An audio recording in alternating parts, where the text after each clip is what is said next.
So, is your Windows 11 desktop starting to feel a little, well, cluttered? Like it's full of things you never actually asked for? If that sounds familiar, you are in exactly the right place. In this explainer, we are going to walk through step by step how to take back control and create a much cleaner ad free Windows experience. I mean, it's a real question you have to ask yourself these days, right? You turn on your computer to get stuff done, and what happens? You're getting hit with suggestions, tips, and yeah, straight up ads. So let's shift that balance back where it belongs and make sure your PC is working for you and not for some marketing department somewhere. And look, if you're thinking, am I going crazy or are there way more ads than there used to be? You are definitely not crazy. This wasn't some overnight thing, it's been a slow creep. It started with little tests way back in 2017 in Windows 10, then popped up again in Windows 11, and now, as of 2024, it's official. They're putting app ads right in your start menu. Okay, let's get our hands dirty. We're going to start with the two biggest culprits, the most in-your-face offenders, so you can see a huge difference right away. By cleaning up the Start menu and the File Explorer, you're going to get that immediate satisfying feeling of a cleaner desktop. The Start menu is supposed to be your command center, right? But lately, that whole recommended section has become prime real estate for app advertisements. So our first mission is to reclaim that space. And you know what? The fix is actually super simple, just 4 quick steps. Pop open your settings. You can use the Windows key plus I to get there fast. Then head to Personalization, then Start, and you're just going to flip that one little toggle off. Give your computer a quick restart and boom, they're gone. I mean, look at that. The difference is just night and day, isn't it? You go from this cluttered menu that's constantly trying to sell you stuff to a clean, focused space that's all about your files and your apps. It is so much better. All right, one down. With the Start menu all sorted out, let's move on to the next high-traffic area, your File Explorer. I'm talking about those banners that pop up, trying to get you to use OneDrive or other services. Let's get rid of those for good. Here's the game plan for this one. Just open any File Explorer window, click on that little 3-dot menu, and dive into Options. From there, you're going to click on the View tab. Now, just scroll down until you see Show Sync Provider Notifications. Uncheck that box, hit Apply, and you're done. No more ads. Great. So we've handled the big visual clutter. Now let's go a little deeper and deal with those sneakier interruptions. You know, the pop-ups and so-called tips that just seem to show up all over the place. Oh, you know exactly the ones I'm talking about, right? Those little pop-ups that are always nudging you to use Microsoft Edge or to sign up for Microsoft Rewards. Sure, maybe they're helpful if you're using a computer for the very first time. But for the rest of us, they're just noise. So let's turn them off.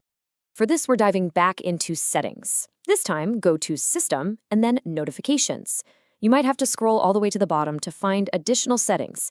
Once you're there, unchecking these 2 boxes is the secret sauce to getting a much quieter, pop-up-free Windows experience. Your lock screen should be, a calm moment, a nice picture. It shouldn't be a billboard. But the default Windows Spotlight feature, while it does have some pretty images, also uses that space to serve up ads for games and services. It's time to make that space 100% yours. The trick here is just to switch away from Windows Spotlight completely. Head into your lock screen settings and just change it to either Picture or Slideshow using your own photos. Now, here's a pro tip. If you pick Picture, make sure you also turn off the toggle for fun facts, tips, tricks, and more. Because, let's be honest, that's just another sneaky way for them to show you ads. Okay, now for the really ironic part. The very app we've been using this whole time to turn off ads, yep, the Settings app, it has its own ads and suggestions. So let's go clean up Microsoft's own backyard, and we'll start with a really important privacy setting. So this next step is all about something called an advertising ID. What is that? Well, think of it like a little digital breadcrumb trail that's unique to you. It follows you around Windows, letting apps and Microsoft build a profile on you so they can show you targeted ads. Turning this thing off isn't just about ads. It's a really solid win for your personal privacy. So to finally clean up the Settings app itself, head over to the Privacy and Security section. In there, you'll find a spot for recommendations and offers. And your mission here is simple. Turn everything off. Every single toggle. This gets rid of the ads inside the settings and, crucially, disables that advertising ID we were just talking about. All right, next up, the Microsoft Store. Right out of the box, it's designed to watch what you do online, so it can serve you apps and ads it thinks you'll like. Let's not let it do that. And this is another quick and easy win. Just open up the store, click on your little profile picture, and go into Store Settings. You'll see a toggle for personalized experiences. Just switch that off, hit confirm to restart the store, and that's it. No more personalized tracking in there. We are in the home stretch now. For our final polish, we're going to hit 2 more spots to really complete this desktop transformation: the Windows search panel and the widgets board. The Windows search box can get so busy, right? With all the trending topics and pictures and other stuff. To fix it, just open Search, click the 3-dot menu, go to Search Settings, and turn off Show Search Highlights. This brings it back to what it should be, a clean, simple search box. Now, the widgets panel can actually be pretty useful for things like weather or your calendar, but that endless news feed underneath it, that's usually just a big distraction. So the best move isn't to kill the whole panel, but to just kill the feed. Click that little settings cog, go to show or hide feeds, and just turn it off. You keep the good stuff and lose the noise. And that's it. You did it. Seriously, take a moment and just look at your desktop. There are no more recommended ads in your start menu, no more banners in File Explorer, no more annoying pop-ups. You've officially done a full-on digital declutter. It feels good, right? You know, ultimately, this whole process comes down to one core idea, which is summed up perfectly here. It's about taking back control.